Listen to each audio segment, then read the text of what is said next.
नमः श्रीवर्धमानाय निर्धूतकलिलात्मने सालोकानां त्रिलोकानां यद्विद्यादर्पणाय ते।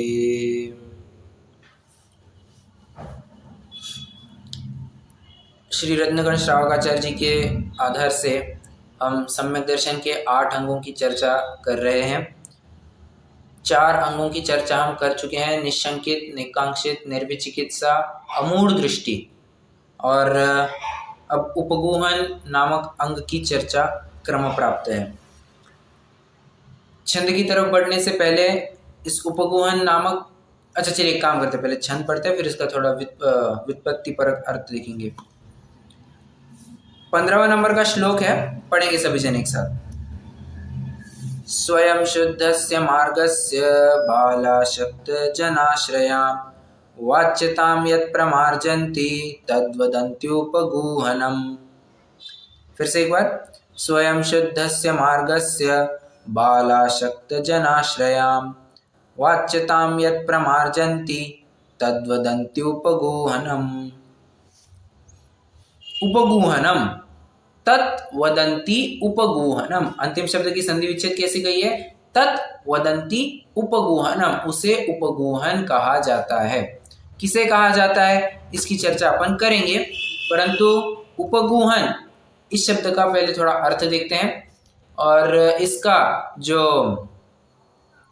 दूसरा अल्टरनेटिव वर्ड मिलता है उपब्रूहण, उसकी भी चर्चा करते हैं। उपगूहन मतलब क्या और उपब्रूहण मतलब क्या? उपगूहन माने गुहन, गुहन मतलब छुपाना।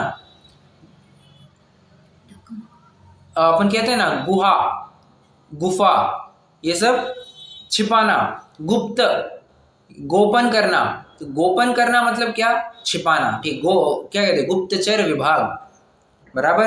तो गोपन करना मतलब छिपाना, ठीक है। ये कौन से वो नहीं, कौन सा धातु मुझे याद नहीं आ रहा है, परंतु एक पर्टिकुलर धातु है, उससे ये शब्द बना है। ओके, तो उपगूहन का अर्थ क्या हुआ? छिपाना, किसी अपेक्षा से छिपाना। और उपब्रूहण का अर्थ क्या हुआ? ब्रूहण मतलब होता है बढ़ाना, जैसे बृहद द्रव्य संग्रह। ब्रूहण बढ़ाना, बड़ा, या एक्सपोज करना, खोलना, ठीक है। तो किसको छुपाना और किसको उजागर करना? कहते हैं अन्य के दोषों को छुपाना और उनके गुणों को उजागर करना। ओके, क्या कहा? अब अन्यों के दोषों को छिपाना और अन्यों के गुणों को उजागर करना, उनको आगे बढ़ावा देना, ये उपगूहन या उपब्रूहण में मिलता है। शाब्दिक अर्थ तो मैंने बता दिया, अब अपन थोड़ा सा इसका अर्थ देखते हैं, छंद का अर्थ देखते हैं। स्वयं शुद्धस्य मार्गस्य बालाशक्त जनाश्रयां वाच्यतां यत् प्रमार्जन्ति तद्वदन्त्युपगूहनम। उसे उपगूहन कहा जाता है। किसे? सुनो, स्वयं शुद्धस्य मार्गस्य, मार्ग तो स्वयं शुद्ध ही है। देखो, बड़ी बात कह दी इन्होंने, मार्ग तो स्वयं शुद्ध ही है। देखिए, कभी हम ऐसा कहते हैं क्या कि रास्ता हमसे भटक गया? हम ऐसा कहते हैं हम रास्ता भटक गए। आपने कभी किया ऐसे पद का प्रयोग, ऐसे वाक्य का प्रयोग कि रास्ता हमसे भटक गया है?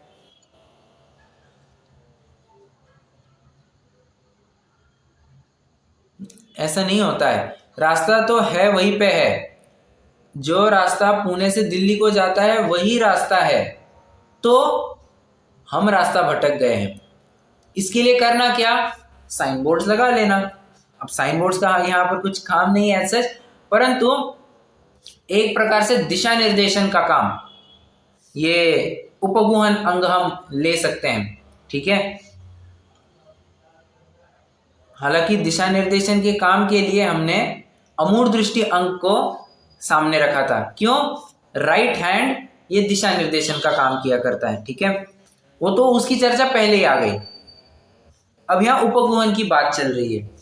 उपगूहन में अन्य के दोषों को छिपाना, मतलब वो कुछ कार्य गलत कर रहा है तो उसको एक्सपोज नहीं, मतलब गांव में ढिंडोरा नहीं पिटवाना कि ये आदमी गलत कर रहा है, ये आदमी गलत कर रहा है, वो इतना पागल है, ये वैसा कर रहा है, ये वैसा कर रहा है। दूसरों के बारे में निंदा नहीं करना। तो क्या करना साहब, उनके गुणों का स्तवन करना, उनके गुणों की स्तुति करना, गुणग्राहकता बनाए रखना, निंदक नहीं बनना, ये उपगुहन अंग हमें सिखाता है। यह जो जिनेंद्र भगवान का कहा हुआ रत्नत्रय रूप मार्ग है वह स्वयमेव शुद्ध है, स्वयं शुद्धस्य मार्गस्य, निर्दोष है। इस रत्नत्रय मार्ग की किसी अज्ञानी तथा असक्त कहने की अपेक्षा अशक्त मनुष्य द्वारा आश्रय किए जाने से जो निंदिता प्रकट हुई हो उसे दूर कर देना, शुद्ध निर्दोष कर देने को उपगुहन कहते हैं। अब मान के चलिए आपको ये पता चल गया कि कोई जैन अपना मित्र है, अपनी सहेली है, वो सप्तव्यसनों में पारंगत है, मान के चलिए, एग्जाम्पल दे रहा हूँ। अब इससे तो जैन धर्म की बड़ी निंदा होगी। जैन करोड़ों लोगों में तो ये ख्याति है कि जैनी रात्रि भोजन नहीं करता, रात में पानी भी नहीं पीता, मांस भक्षण नहीं करता, मद्य का सेवन नहीं करता, ये तो करोड़ों लोगों में ख्याति है। और कोई एक हाथ दुक्का हमें ऐसा देखने को, एक हाथ दुक्का क्या, आज के जमाने में तो सब देखने को मिल रहा है कुछ एक्सेप्शन नहीं बचा है। अब जो पर्टिकुलरली फॉलो करते हैं वो एक्सेप्शन बन गए, बराबर है। पहले तो उल्टी बात हुआ करती थी। मुझे तो ये कहना है कि आज भी किसी को भी जाकर के पूछना जैनियों की क्या खाती है, वो तो यही बात मिलेगी कि ये रात में कुछ नहीं खाते, ये बहुत शरीफ होते हैं, ये बहुत हेल्पफुल होते हैं, इनका जीवन एकदम शांत होता है, ये किसी के साथ झगड़ा नहीं करते। एक अच्छी प्रतिमा आज भी लोगों के दिलो दिमाग पर जैनियों के प्रति छाई हुई है, ये बात पक्की है। परंतु कोई हमें उसके विपरीत जाता हुआ दिखे, कोई उसके विपरीत हमें जाता हुआ दिखे तो क्या हमें उसकी निंदा करनी चाहिए या नहीं करनी चाहिए? भले आदमी वो मार्ग भटक चुका है, एक काम करना, उसकी निंदा मत करना, तो उसके पास जाकर के ही उसके दोषों का निवारण करना। जो कुछ भी डांट फटकार लगानी है उस व्यक्ति को लगाओ। देखिए होता क्या है, हम निंदा करते हैं पीठ पीछे, तारीफ करते हैं मुंह पर। होना चाहिए उल्टा, निंदा करनी चाहिए मुंह पे, तारीफ करनी चाहिए पीठ पीछे। निंदा क्यों ऐसा क्यों साहब? निंदा अगर मुंह पे करेंगे तो उसकी अपनी गलतियों का एहसास तो होगा। पीठ पीछे निंदा करने से उसकी गलतियां तो सुधरने वाली है नहीं। अगर तुम सच में चाहते हो कि वो अपनी ऐसी गलती सुधार ले तो एक काम करो ना, उसके मुंह पे जाके कहो। मुंह पे मतलब उसके सामने जाकर के कहो, पीठ पीछे मत कहो। और प्रशंसा करनी है तो पीठ पीछे करो। हाँ, मतलब उसके साथ अन्य लोगों के बारे में अन्य लोगों के मन में उसके प्रति अच्छी इमेज ही बनी रहे, इसके लिए हम निरंतर प्रयासरत रहे। दूसरों की व्यर्थ में निंदा नहीं होनी चाहिए। अरे यार वो वैसा ही है, ये मुझे क्लियरेंस नहीं दे रहा है, ये मुझे बार बार सता रहा है, मेरे काम में अड़ंगा ला रहा है, ये ऐसा ही है, वो वैसा ही है, ये बाकियों को नहीं बताना। हो क्या सकता है, होगा ऐसा, भले ही किसी व्यक्ति को, मतलब जिसकी हम निंदा कर रहे हैं, सामने वाले व्यक्ति को उसके प्रति ऐसा अनुभव नहीं आया होगा या उसके साथ ऐसा काम नहीं किया होगा, फिर भी हमारे विचारों से वो प्रभावित हो सकता है। वो जब भी चर्चा, मान के चलिए मैं किसी को कहूं कि मेरा एक दोस्त है, क्या कहूं मैं, जेड नाम को, कोई भी एक जेड नाम का मेरा एक दोस्त है, ठीक है। तो जेड नाम का मेरा दोस्त है, जैन है वो, परंतु वो ना शराब पीता है। अब ये बात मुझे उसके सामने जाकर के कहनी चाहिए। और अगर मैं किसी को पहले से ही कह दूं कि यार ये शराबी है, हाँ इससे थोड़ा बच करके रहना, ये तो पैसे खाता है, हाँ इससे थोड़ा बच करके रहना, ये कभी भी आपको तकलीफ दे सकता है, हाँ ये उल्टा सीधा कुछ भी बोल देता है, हाँ। अब ऐसा कह करके हमने पहले ही सामने वाले का परसेप्शन बदलने की कोशिश कर दी। ऐसा नहीं होना चाहिए। हाँ, ये बात भी उतनी सही है कि सामने वाले ने भी ऐसा विचार करना चाहिए कि सामने वाले का इसके प्रति ऐसा अनुभव आया है। इससे कोई वो ये कंक्लूजन ना निकालने कि वो व्यक्ति वैसा ही है, ठीक है। जब तक उसको एक्सपीरियंस नहीं आएगा वो थोड़ी ना कह सकती है यार ये आदमी बेकार ही है, ये कभी मदद ही नहीं करता है, थर्ड क्लास है, नीच कुल का है। जब तक उसे एक्सपीरियंस नहीं आता वो कैसे कंक्लूजन निकाल ले, नहीं निकाल सकता है। परंतु सहज में एक निमित्त नैमित्तिक संबंध बन जाता है, क्या कि हम किसी के बारे में नेगेटिव कमेंट करें और सामने वाला भी बराबर उसी थॉट प्रोसेस में सोचने लगता है कि यार वो 10 बार सोचेगा कि यार ये मेरा काम तो कर देगा ना, ये मेरा काम तो कर देगा ना। इससे कम्युनिकेशन गैप बढ़ते जाता है, बस यही सब दिक्कतें चालू हो जाती है। इसलिए दूसरे के बारे में निंदा कभी भी ऐसी पब्लिकली नहीं करना। प्रशंसा करना है ठीक है, कोई बात नहीं, परंतु निंदा तो कभी भी पब्लिकली नहीं करनी चाहिए, कभी नहीं करनी चाहिए। यही उपगुण हमें बढ़ाता है। प्रमार्जंती, एक बहुत सुंदर शब्द आया यहाँ पर, प्रमार्जंती। प्रमार्जन मतलब क्या? प्रमार्जन मतलब क्या?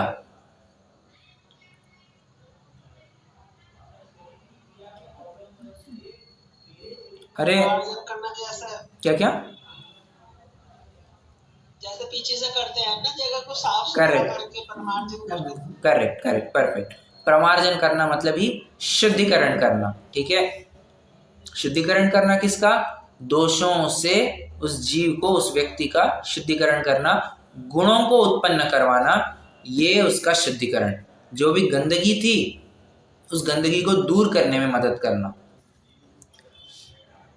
लोक में देखिए, इस बारे में हमें बहुत सावधान रहना चाहिए कि पर्टिकुलरली किसी जैन के बारे में तो समाज में ऐसी निंदा ना की जाए।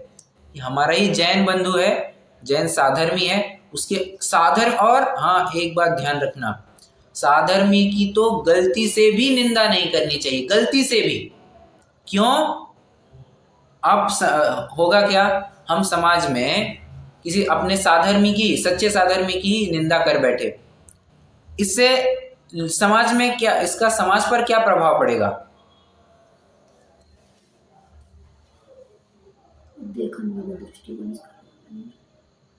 समाज पर क्या फर्क पड़ेगा?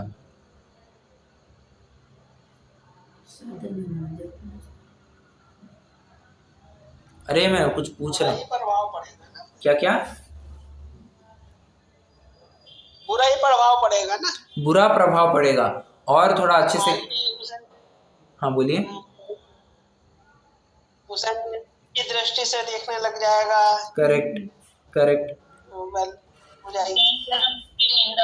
Perfect perfect. जब देखिए, सामने तो हाँ के हाँ में हाँ मिला देंगे, पर लोग पीठ पीछे क्या कहेंगे, देखो तो ये जैनी लोग आपस में ही निंदा करते, जब इनके अपने ही धर्म का कोई ठिकाना नहीं है, ये अन्यों को क्या धर्म सिखाएंगे?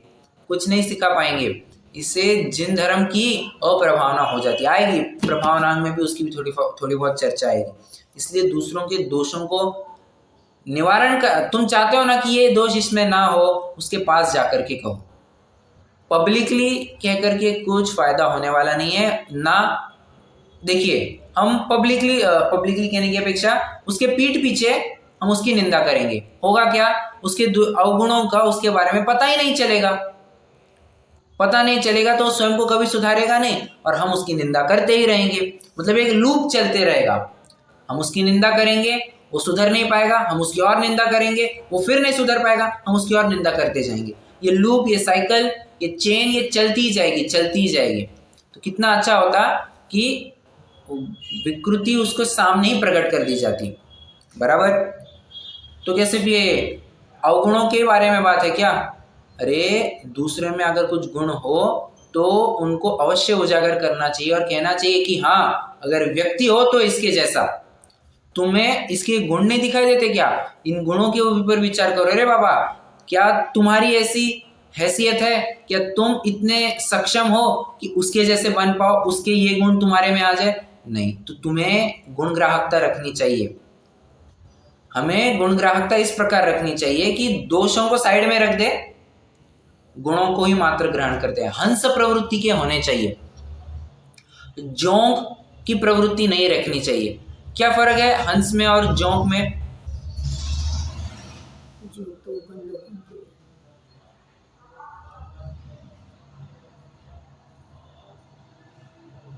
वो हंस तो दूध पानी की तरह मतलब अच्छाई को ग्रहण कर लेता और पानी में छोड़ देता दूध पानी। बराबर। और जो यदि किसी के लग जाती है तो जब तक वो खत्म ही नहीं हो जाता तब तक वो छोड़ती ही नहीं। ऐसा कहने की अपेक्षा वो उसको कहीं पर भी लगा वो गंदा खून ही चूसती है। गंदा एक खून चूसती है। बराबर। वो गंदगी ही सब बाहर निकालती है, गंदा खून चूसती है। मतलब हाँ, हमारी जों की प्रवृत्ति होगी तो क्या होगा, हम हर एक की निंदा ही करते रहेंगे, हमें उसके दुर्गुण ही दिखेंगे, सद्गुणों की दृष्टि हमारी रहेगी ही नहीं।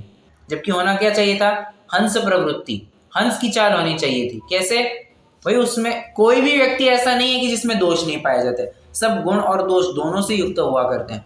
परंतु हंस प्रवृत्ति क्या कहती है, दोषों से तुम्हें क्या लेना देना, उनको बाजू में करो, गुणों को ग्रहण करो।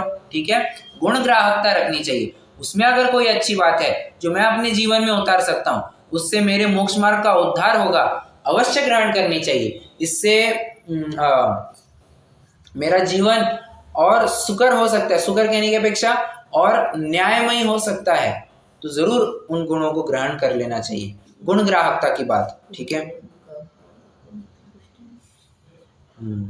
गुण ग्रहण का भाव रहे नित। आगे बात को पूरा करें।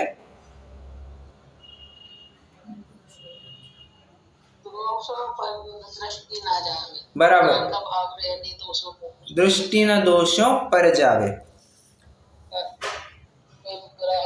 अच्छा, वो तो आगे की बात हो गई, वो आगे की बात हो गई। देखिए आइए थोड़ा सा भावार्थ भी पढ़ लेते हैं अपन। एक अज्ञानी की भूल चूक को यदि अन्य मिथ्या दृष्टि सुनेंगे तो जैन धर्म की निंदा करेंगे तथा समस्त धर्मात्माओं को दूषण लगावेंगे और कहेंगे कि इस जैन धर्म में तो जितने भी ज्ञानी, तपस्वी, त्यागी, व्रती है वे सब पाखंडी है, मिथ्या मार्गी है। इस प्रकार एक अज्ञानी का दोष देखे जाने से संपूर्ण धर्म और सभी धर्मात्माओं को दोष लग जाएगा।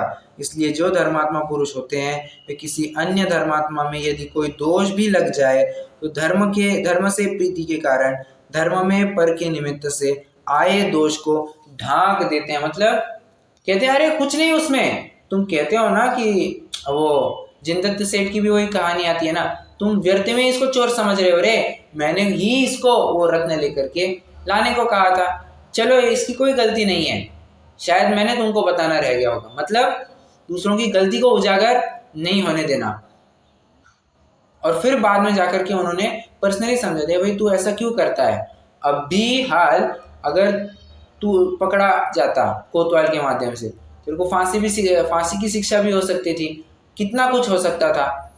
इसलिए इस काम को खुद छोड़ दे। और ऐसा कह करके वो सामने का चोर भी सुधर गया। You never know what will happen when you try to explain a particular thing. मतलब किसी गलती को आप एक्सप्लेन कर सकते हैं और आपके पुण्य का उदय भी होगा, तो सामने पता नहीं कि सामने वाला उसको किस प्रकार से लेगा। ठीक है, पॉजिटिव वे में भी ले सकता है, नेगेटिव वे में भी ले सकता है, दोनों प्रकार की बातें हैं। आज तो वैसा कहना नहीं चाहिए, नेगेटिव में ज्यादा जाती है इसकी बात। क्या क्या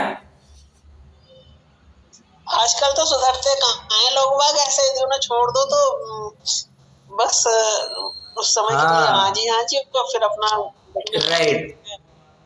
लगता क्या है ये अपन से ज्यादा होशियार हो गया है और ये अपनी गलती अब यहाँ पे सुधारने आ गया है।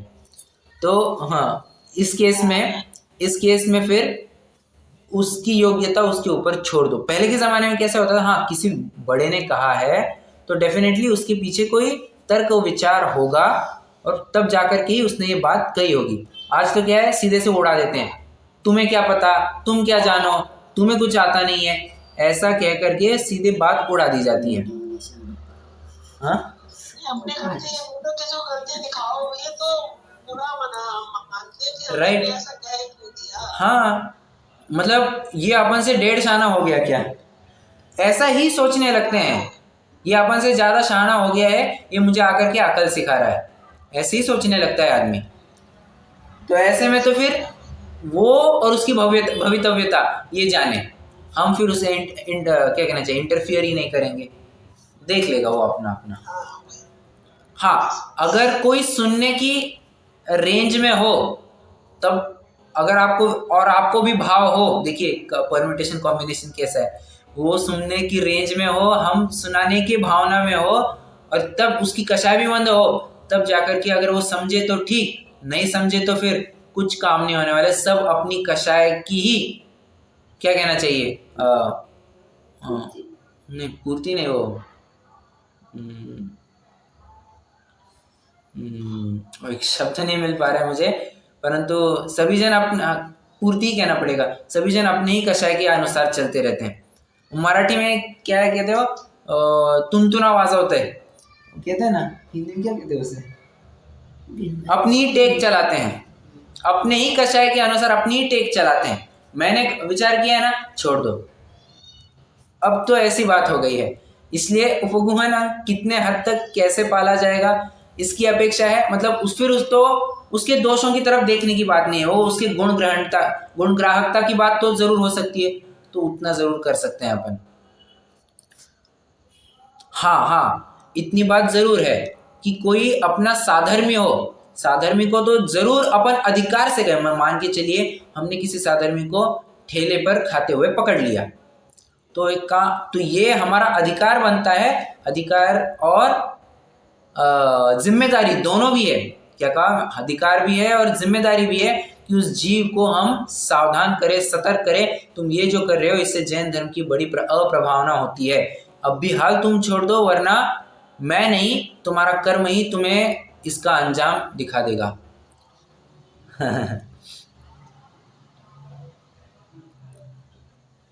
चलिए,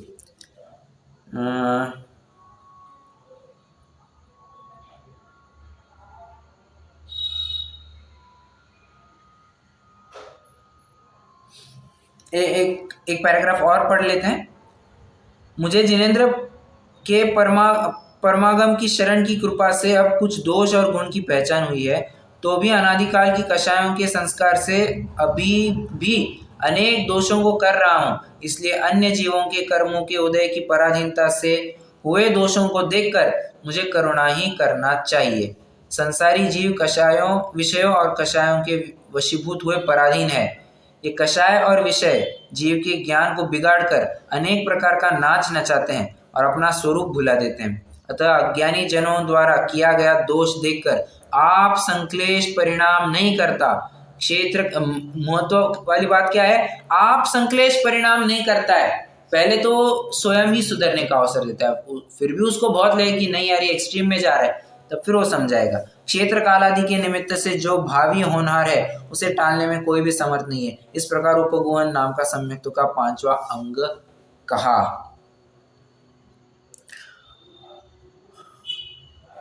कोई प्रश्न है यहां तक?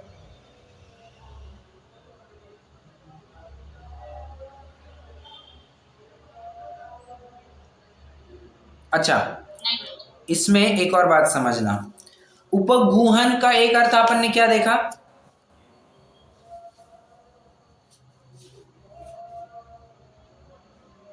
उपगुहन का अर्थ क्या देखा हमने, छुपाना। क्या छुपाना, बराबर, दोष, करेक्ट, अन्य के दोषों को छुपाना। इसमें एक और बात ऐड कर सकते हैं, अपने गुणों को भी प्रकट नहीं करना, ये भी आप ले सकते हैं। क्यों? अच्छा, मान के चलिए उल्टा होता, दूसरों की निंदा अपन करते, दूसरों की निंदा और अपनी प्रशंसा अगर अपन प्रकट करते तो होता क्या, नीच गोत्र के, मतलब नीच गोत्र का बंद होता। क्यों? परात्म निंदा प्रशंसा सदसद गुणोच्छाद नोद भावनेच नीचेर गोत्रस्य, नीच गोत्र के बंद के कारण में ये बताया है। परात्म निंदा, अब ये रिस्पेक्टिवली लगाना, पर निंदा, आत्म प्रशंसा, परात्म निंदा प्रशंसा, सदसद गुणोच्छाद नोद भावनेच नीचैर गोत्रस्य। हाँ, नीच मतलब नीच गोत्र के बंद का कारण हो जाएगा। नुकसान सामने वाला का नहीं है, नुकसान हमारा ही होने वाला है। देखिए, किसी की निंदा करने से नुकसान सामने वाला का नहीं, नुकसान हमारा ज्यादा कैसे होता है। एक तो सबसे पहले हमने उस संबंध में किसी की निंदा करने के लिए अपना समय खर्च किया। कोई लोग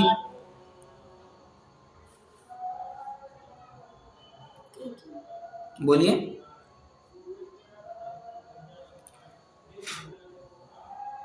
नहीं कुछ नहीं, ये था कि हमारी नीच गोत्र हमें हमारा ही नाश होएगा। हाँ, नीच गोत्र अपन को ही मिलेगा, उच्च गोत्र नहीं मिलेगा। जैसे अभी अपने उच्च गोत्र का है उदय है, वैसे उच्च गोत्र नहीं मिलेगा, किसी हीन कुल में ही जन्मेंगे। मैं तो और इससे आगे की बात कह रहा था, कहते कहते रह गया।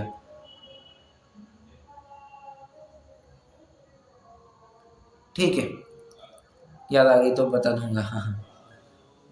वैसे मैं एक चर्चा क्या कर रहा था,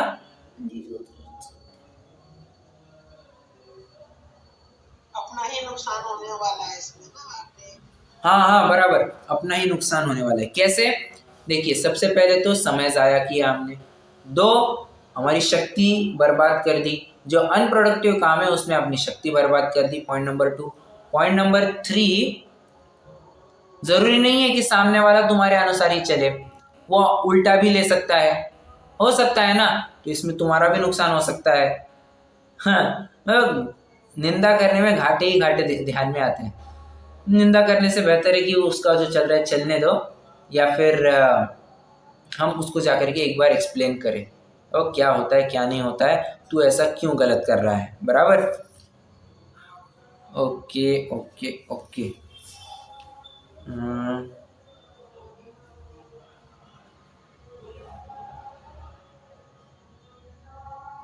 एक और पैराग्राफ पढ़ते हैं, सिंपल है। जैसे माता की पुत्र से ऐसी प्रीति होती है, यदि कदाचित पुत्र कोई अन्याय या खोटा खोटा कार्य भी कर दे,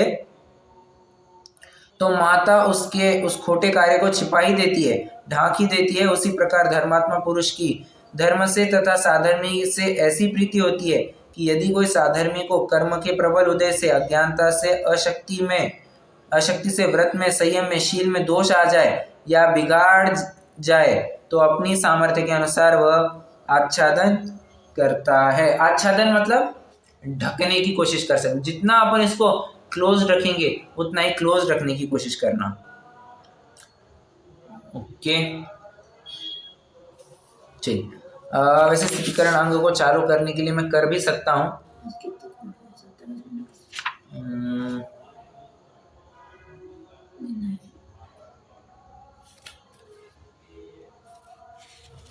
ठीक है, अपन प्रारंभ तो कर देते हैं, स्थितिकरण अंग प्रारंभ करते हैं, विशेष चर्चा अपन इसकी कल करेंगे। तो उपगुण नाम के अंग की चर्चा हुई। अच्छा हाँ, चलिए आगे बढ़ने से पहले हम जरा पंडित टोडरमल जी, दौलत राम जी को याद कर ले। वे छेड़ाला में वे क्या लिखते हैं, छेड़ाला में क्या लिखते हैं?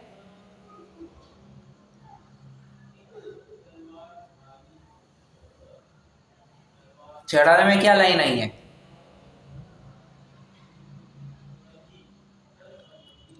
अरे एक जन भी, अरे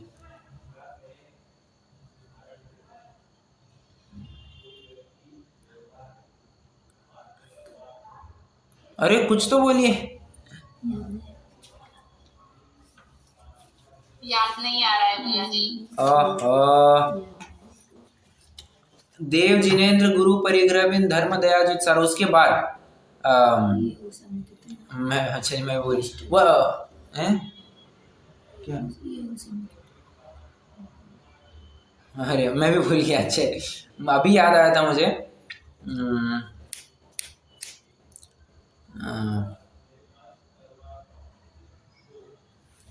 क्या है वो, धर्मी सोगो वच्च प्रीति सम, उसके पहले निज गुण अरुपर अवगुण ढाके वा निज धर्म बढ़ावे। क्या है?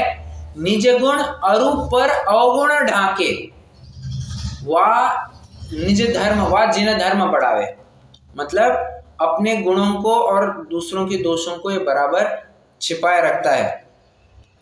ठीक है, ओके। स्थितिकरण अंक को देखते हैं अपन, 16वें श्लोक को।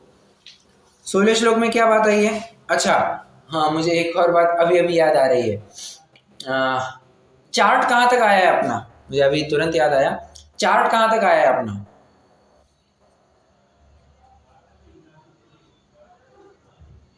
शायद 90 श्लोक तक हुआ है। 90 श्लोक तक हुआ नहीं, 10वें श्लोक। मैंने गुरु के इसमें भी पॉइंट्स लिखाए होंगे।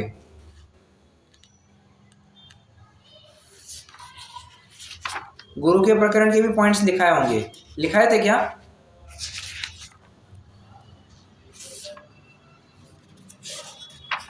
अरे कुछ तो कहिए।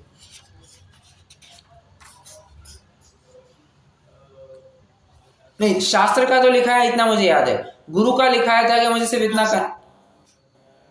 शास्त्र का तो लिखवाया है, बस नहीं याद है मेरे को। अरे आपने नोट नहीं किया क्या? नहीं, शास्त्र का तो लिखवाया है। मतलब गुरु का नहीं लिखा है ना? गुरु का नहीं लिखा है। गुरु का नहीं लिखा है ना? एक उपज्ञ और घटन ऐसे करके दो है तो सही गुरु में। उपज्ञ और नहीं, वो नहीं। ये गुरु के इसमें आप गुरु के इसमें लिखेंगे विषय आशा से अतीत एक, विषय और आशा से अतीत,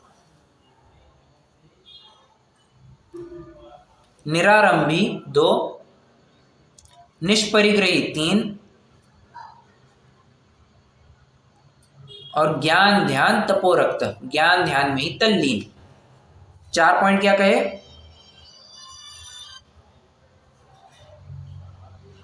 4 पॉइंट क्या कहे अभी? एक तो विषय और आशा से अतीत। आवाज आ रही है मेरी बराबर?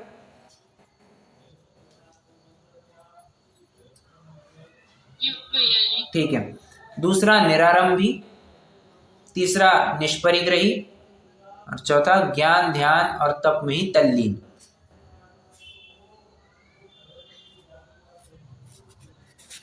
इस प्रकार से गुरु के भी स्वरूप के बारे में हमने इन शॉर्ट लिख लिया। 4 पॉइंट्स आ गए। अब मैं जैसे चार्ट आपको बता रहा हूं, अगर आप उसको बराबर से फॉलो कर रहे हैं तो सम्यक दर्शन का जितना हिस्सा है ना, उस हिस्से को एक कर्ली ब्रैकेट लगाइए, मतलब नीचे की तरफ, हाँ एक नीचे की तरफ कर्ली ब्रैकेट लगाइए या एरो लगाइए, पूरे को कवर कीजिए। हाँ, पूरे को कवर करके एक एरो डाल दीजिए और वहां पर आपको लिखना है 8 अंग, 8 मद का त्याग, 3 मूर्ता का त्याग, 6 अनायतन का त्याग, मतलब मिलाकर के 25 दोषों की बात यहां पर आगे होगी। 8 अंगों का पालन, 8 मद का त्याग, 3 मूर्ताएं और 6 अनायतन, इनका त्याग।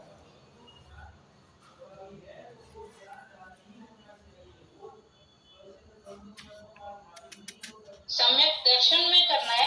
हाँ, ये पूरा सम्यक दर्शन में होगा।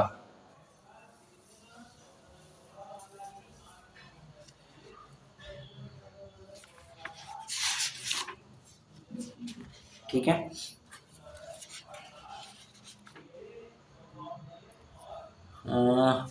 हाँ, अभी क्या चालू करें? थोड़ी देर में कक्षा भी खत्म हो जाएगी। चलिए अपन एक काम करते हैं, अपन रुक ही जाते हैं। स्थितिकरण की चर्चा अपन कल ही प्रारंभ करेंगे। कोई प्रश्न हो तो जरूर पूछ सकते हैं। ये तो सिर्फ ब्रैकेट में लिखना है ना, बाकी तो सम्यक दर्शन का तो ये ही है ना। सम्यक दर्शन के नीचे तो सत्यदेव का यथार्थ। हाँ, बराबर।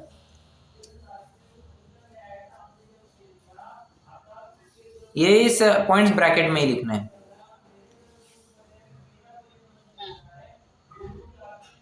ठीक है,